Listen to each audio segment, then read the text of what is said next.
Today in this video, I'm going to be sharing my thoughts on this Toro GrandStand after we have now put 500 hours on this unit. This is model 72513, so it is the 60-inch GrandStand with the Kohler EFI 740, as you can see there. And I think this puts out like 25 horsepower, something in that ballpark.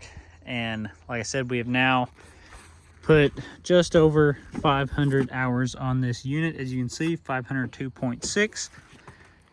We bought it brand new with 0 hours in February of 2025, and it is now April of 2026.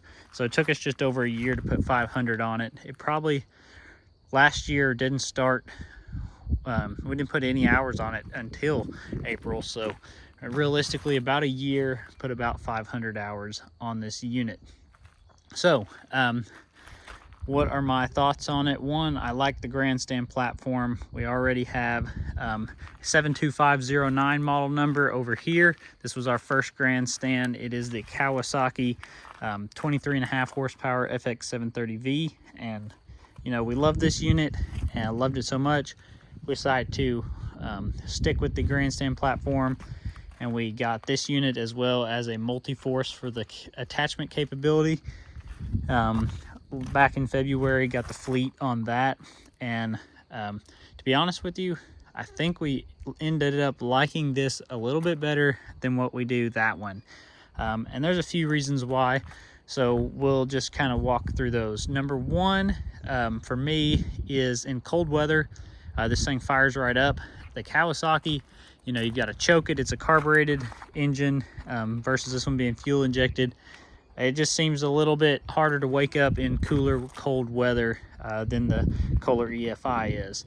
And so that's one thing. The other thing would be this thing seems to just have a little bit more peppiness, a little bit more responsive. That engine, just a little bit more get up and go to it as far as quickness, speed, responsiveness, and everything than what the Kawasaki seems to have. Now, on the flip side of that, I will say what doesn't seem as good on this unit is if we get into thick, wet grass, even though it is peppy and quick and responsive, when you get in that thick stuff, it seems to bog out pretty heavy, where the Kawasaki may not be as peppy and responsive, but it doesn't seem to bog as hard as the Kohler does. It seems to hold itself a little bit better when you get in that thick, wet stuff than the Kohler.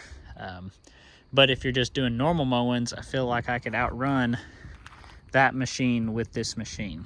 So it's just my personal experience with these. You may disagree or have another opinion on that. As far as the GrandStand platform goes, with both of them, great accessibility when you need to service it, change belts, get to everything, change the oil is super easy. Even just taking this gas tank off, you can take this gas tank off and get to the back side. It seems like every now and again, about once a season on each mower, we'll chew up a hydro belt, so you got to pull the gas tank and change that. That is a little more of a pain in the butt when you get a stick or something up in there and chew up that hydro belt, and then you feel like you're slipping, you don't not want to drive. That tends to be a little cumbersome, just because when you put the new belt on, you got to pull one of the hoses that runs from your reservoir down into the pumps.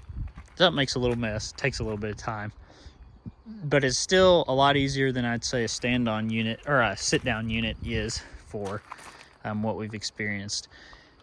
As far as this unit, the tires on this are not original. We have put bigger tires on this unit, front and back.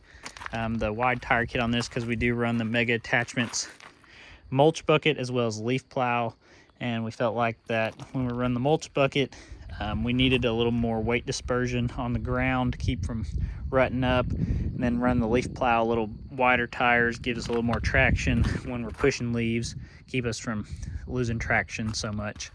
But yeah, I really think for what we do, this machine has been fantastic. Like I said, 500 hours, it's been great. Nothing really major breakdowns, with a little couple minor things that's been warranted. But we hadn't really had to spend any money on it other than, you know, blades and belts and gas and some oil changes. So that's where we're at. Love the fuel capacity. That's another thing I will say. The third reason I really love this engine is it seems to sip the fuel a little better than that one. Running light conditions, you can really notice it. Now when they're both bogging down hard, it does seem to pull a little more fuel if you're in thick stuff and really working.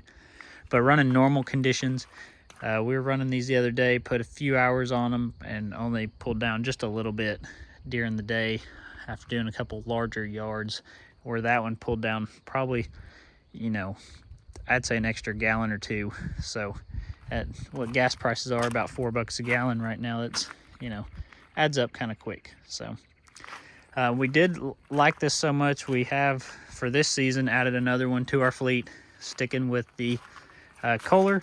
So this unit now, I think it's got 70 hours on it now, but you know, so we did add another Kohler to the fleet. So we do, like I said, really like this Kohler unit. I've seen people say they've run them 2,000, 3,000, 4,000 hours. So we'll see how far we can make it. 500 on it now.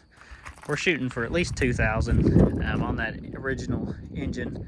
But if we get 3 or 4, that'd be awesome too. So I hope this helps. If you're interested in knowing more about this mower, leave a comment.